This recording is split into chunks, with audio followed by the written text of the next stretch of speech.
महाराज जी, मेरा प्रश्न ये है कि बार बार प्रयास करने पर भी सांसारिक सफलता ना मिलने से और जीवन के अन्य क्षेत्रों में असफल होने पर अगर हम लक्ष्य पर एकांत में प्रयास करते करते अध्यात्म और ईश्वर में मन लगाने लगे और सांसारिक सफलता झूठी लगने लगे, तो क्या हमारे कर्तव्य से हटने के ये लक्षण है या आत्मबोध नहीं, हटने की तो जरूरत नहीं, पर ये बहुत अच्छी बात है। फल में उदासीनता आ जाना, कर्तव्य में प्रियता होना, कर्तव्य में प्रियता होना और फल में उदासीनता हो जाना, ये होता है भक्त का। कि जैसे हमारा कर्तव्य है कि हम अपने माता पिता की सेवा करें, अब हम फल होता है कि कम से कम रिश्ते नातेदार आवे तो थोड़ा माता पिता जी कहें कि बहू जो है बहुत हमको देवी मिली है, रात दिन सेवा करती है।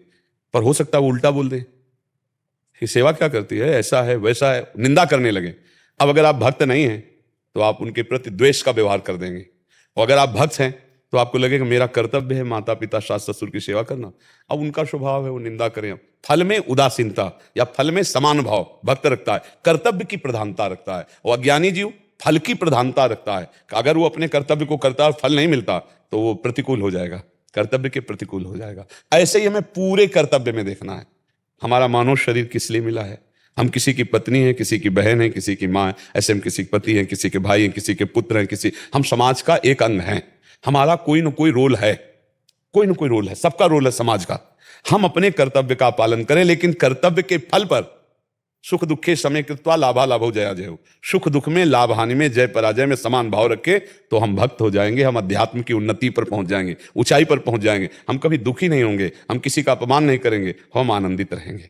हमें लगता है कि भक्ति का ये फल नहीं कि कर्म से ही उदासीन हो जाए, कि अब हमें कर्म ही नहीं करना। जैसे अर्जुन जी को यही बात अच्छी लगी कि चाहे पृथ्वी का राज्य क्या, मुझे स्वर्ग का राज्य भी नहीं चाहिए, मैं अपने इन परिवार वालों को मार करके स्वर्ग का राज्य भी नहीं चाहता। हे केशव, इसलिए मैं सन्यास लेकर भीख मांग खाना उचित समझता हूं, लेकिन युद्ध करना उचित नहीं समझता। तो भगवान ने क्या उपदेश किया कि अपने कर्तव्य का पालन सन्यास से भी श्रेष्ठ है।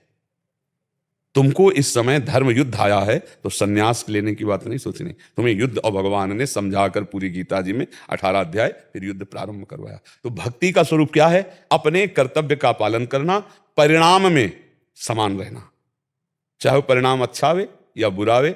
हमारा कर्तव्य सही था, अब परिणाम जैसा आया भगवान जाने, हमको सहन करना है। अब हमारी निंदा हो तो अच्छा है, प्रशंसा हो तो अच्छा है, लाभ मिल गया तो जय जय, हानि हो गई तो जय जय। क्यों? हम अपने कर्तव्य में थे। वो भक्त है, वो समझता है कोई पूर्व का पाप ऐसा है जो हमारे परिणाम में विपरीतता पैदा करके हमें दुख देना चाहता है, हमारा ही कर्म है, तो हम अपने कर्तव्य से नहीं चूकेंगे। तो हर कर्म थोड़ी हमको दुख देगा, फिर एक कर्म ऐसा आएगा जिसमें सारे पाप नष्ट हो जाएंगे और हम परम सुखी हो जाएंगे। इसलिए हमको धैर्यवान बनना चाहिए। भक्ति के रंग चढ़ते हुए भाव में हमें कर्तव्य नहीं छोड़ देना चाहिए, अपने कर्तव्य को करना चाहिए। कि भाई हमारा भजन में मन लगता है, हम तो रसोई नहीं बनाएंगे, अब हम अपने पति से बात नहीं करेंगे, हम ये सब घर गृहस्थी में अच्छा नहीं लगता, आपकी बाधा पड़ जाएगी जीवन में। क्योंकि कर्तव्य त्याग कर दिया तो भक्ति नहीं हो पाएगी आपकी, अब बाधा खड़ी हो जाएगी। कोई हमारे आंतरिक भाव को ना जाने कि इसकी पति में रुचि नहीं, इसकी परिवार में रुचि नहीं, भोगों में रुचि नहीं, नहीं, रुचि ना होते हुए भी रुचि जैसा हमें स्वांग करना है और परिणाम में हमें सम रहना है, परिणाम में सम रहना है। हम कर्तव्य का पालन कर रहे हैं, बिल्कुल रुचि संसार में नहीं, पर संसार की रुचि जैसा प्रदर्शन है और अंदर से यही तो गोपीजन करती थी। देखो ना, घर में रहती थी, लीपा पोती, घर परिवार की सब सेवा, और रुचि कहां है? श्री कृष्ण में। सा वही मन कृष्ण पदारविंद, गोपीजनों के लिए आया है मुरारी पादार्पित चित्तवृत्ति। हर समय श्री कृष्ण का चिंतन हो रहा है, कहीं धान कूट रहे, कहीं घर लीप रहे, बच्चों को दुलार कर रहे, कहीं पति की सेवा में। कोई नहीं जान पाया कि गोपीजनों की इतनी ऊंची स्थिति है। हमें लगता है भक्ति का यही उत्तम स्वरूप है कि अपने परिवार की सम्यक सेवा करते हुए प्रभु में चित्तवृत्ति रखे और फल में समान भाव रखे। फल में समान भाव, अब आपका कर्तव्य पति सेवा करना, वो आपसे कटु व्यवहार करता है, फल में समान भाव है तो आपका तलाक नहीं होगी, आप जीवन भर चलाती रहें, क्योंकि आप भक्त हैं। आपको पता है मेरे किसी कर्म से ही मेरे को ऐसे स्वभाव वाला पति मिला है, अब मुझे कर्म बिगाड़ना नहीं है, इसी से निर्वाह करके भगवत प्राप्ति करनी है। ऐसी पूरी हर जगह वो अपने को संभाल सकता है। भक्ति इतनी